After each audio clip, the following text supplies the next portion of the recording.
तो जनाब अला इस तरह ही एक दूए दियाँ दावतां और पार्टियाँ और खुशियाँ का इंतजाम कर तौफीक अता फरमाए। बिस्मिल्लाहिर्रहमानिर्रहीम, अस्सलाम वालेकुम रहमतुल्लाहि व बरकातहू। की हाल है सजन मित्रों, ठीक ठाक हो? उम्मीद करना तुसीं अल्लाह पाक दे फजल करम शुक्र और रहमत नाल बिल्कुल ठीक ठाक होवोगे। मैं तुहाडा बंदा नजीर अशफाक अहमद और तुसीं देख रहे हो पंजाबी ऑफिशियल टीवी। अज जनाब जुम्मतुल मुबारक है तो सब दोस्तों जनाब रमज़ानुल मुबारक का दूसरा जुम्मतुल मुबारक बहुत बहुत ज़्यादा मुबारक होए। अज तुहाडे भाई जनाब दावत है सियालकोट के बिग परसनैलिटी कटर हिस्ट्री जिन्हों का नाम है उन्होंने तरफ तो वो साढ़े भरा भी ने, दोस्त भी ने, पेटी भरा भी ने। तो पहले नंबर पर जनाब जाना है दरबार शरीफ हाज़री देने, क्योंकि दरबार शरीफ हाज़री देना लाजमी होंगी है। उस तो बाद जनाब फिर आने कारखाने, फिर जनाब अला करनी जुमे की तैयारी। जुमे की तैयारी श्यारी करने तो बाद जनाब अला फिर निकलेंगे सियालकोट की तरफ इंशाअल्लाह अज़ीज़। बहुत मज़ा आने वाला है क्योंकि बड़े बड़े उत्थे आला परसनैलिटी बिजनसमैन आने वाले हैं। तो साड़ी भी जनाब उत्थे दावत इफ्तार की शिरकत हासिल करनी है इंशाअल्लाह अज़ीज़। पहले नंबर जाने दरबार शरीफ, उत्थों आने के फिर जनाब अला सियालकोट तरफ। पहले नंबर पर जनाब जुमे की तैयारी कर ली, कपड़े वगैरह इस्त्री कर लिए, फिर इंशाअल्लाह जरा सियालकोट भी जाना है तो कपड़े जनाब प्रैस कर रहे हैं।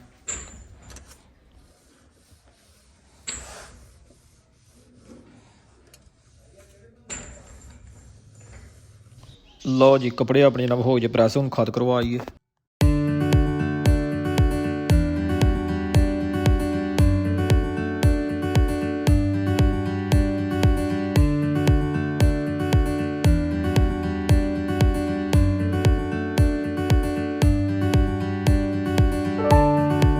गड्डी जनाब एक आ गई है, गड्डी लोड करते हैं मुंडे, तो मैं जरा नहाला।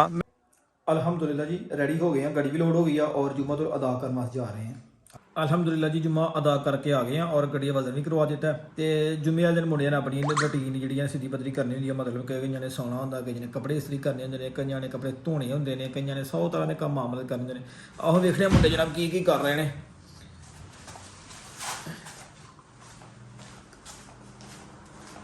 एक दिन बड़ा अज सुते दा जे और एक और जनाब बाहर फिर रहे अज। की करना पे की कर रहे हैं? मोटर बंद कर दे। इस कमरे देखने इधर की कर रहे हैं। एक तो जनाब मोबाइल लगे जे, फांसा मोबाइल लगते हैं, दो वड़ गए जे तंबू ताने दे उन्होंने जनाब, उन्हें भी तंबू ताने का एक है लगे लक डोल का है, गाने लगे दे पूरे भारां दे नाल। मूँह सामने कर हूँ, सामने तो मूँह कर तो सामने, मैं खिच ला तू तुरे ताई ऐ रंगोरिया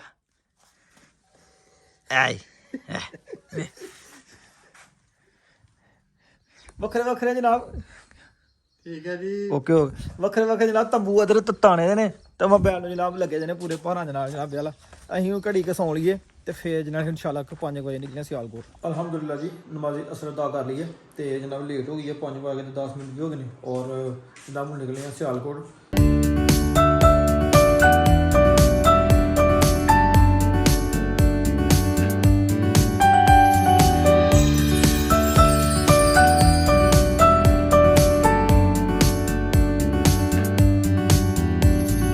है जी अल्हम्दुलिल्लाह पहुँच जाए हाफ साबन की फैक्ट्री।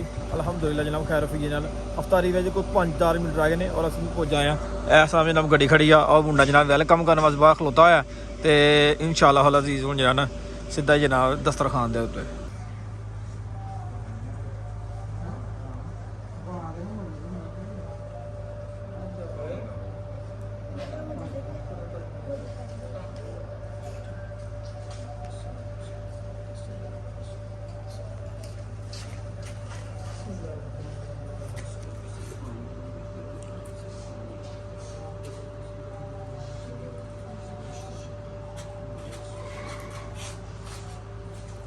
माशाअल्लाह जनाब दस्तरखान सजिया होया है। जनाब स्ट्रॉबेरी है, केला है, खरबूजा है, खजूर है, पकौड़े और समोसे ने। इधर वाली प्लेट जी जनाब पकौड़े और समोसे, स्ट्रॉबेरी जैसा कि खजूर, केला, सेब और मिठी लूनी चटनी। तो बड़ा ज़बरदस्त इंतजाम ने माशाअल्लाह जी। अल्लाह पाक ज़ात मजीद इस तरह ही सानू एक दूए दी दावतां और इंतजामात और एक दूए नाल प्यार मुहब्बत करन दा जनाब अल्लाह पाक दा सानू तौफीक दे माशाअल्लाह जी। बहुत खूबसूरत जनाब। अल्हम्दुलिल्लाह जी नमाज़ मगरिब अदा कर लिया और इंशाअल्लाह कारखाने लगे निकलने। अपनी बाइक खड़ी है। अल्हम्दुलिल्लाह जी नमाज तो बाद जनाब खाना बिल्कुल जनाब रेडी है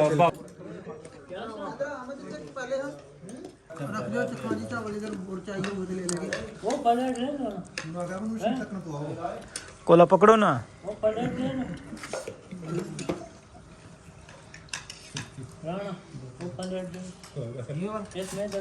सब दोस्त कजन सब कजन बैठे हुए हैं खाना खाने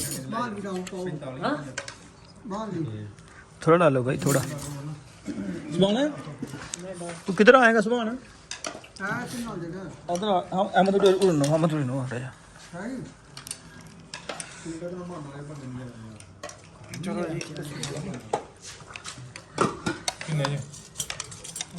हाँ सीख डाला बिस्मिल्लाह मजेदार ठीक है ਉਹਨੂੰ ਯਾਰ ਕਦੋਂ ਫੋਨ ਤੇ ਮਾਰੂ ਬੈਠ ਕੇ 4-500 ਕਿਲੋ ਨਾ ਸੀ ਮਿਲ ਮਿਲ ਸਕਦੀ ਹੁੰਦੀ ਇਹ ਹੈ ਥੋੜੀ ਸੀ ਤੇ ਟੱਕਾ ਨਹੀਂ ਜਿਹੜਾ ਪਿੰਦਾ ਪਿੰਦਾ ਸਮਝਿਆ 2 ਮਹੀਨੇ ਪਿਆ ਤੂੰ ਤਾਂ ਆਖਰ ਚੀਜ਼ ਦਾ ਰੇਟ ਘੱਟ ਦਿੰਦੇ ਇਧਰ ਟੱਕਾ ਕਿੰਨੇ ਲਿਆ ਹੈ 28 लो जी जनाब वाला वापसी जा रहे हैं समड़े वाला अफतारी जनाब कर लिया और बहुत खूबसूरत जनाब बंदियां दोस्तां नाल गपशप हुई है कज़नां नाल बड़ा हल्ला गुल्ला होया हूँ जनाब समड़े वाल पहुंचते अपडेट देनी इंशाल्लाह लगे जनाब निकलन ए सारे दोस्त जनाब सी ऑफ करने वास्ते खड़े ने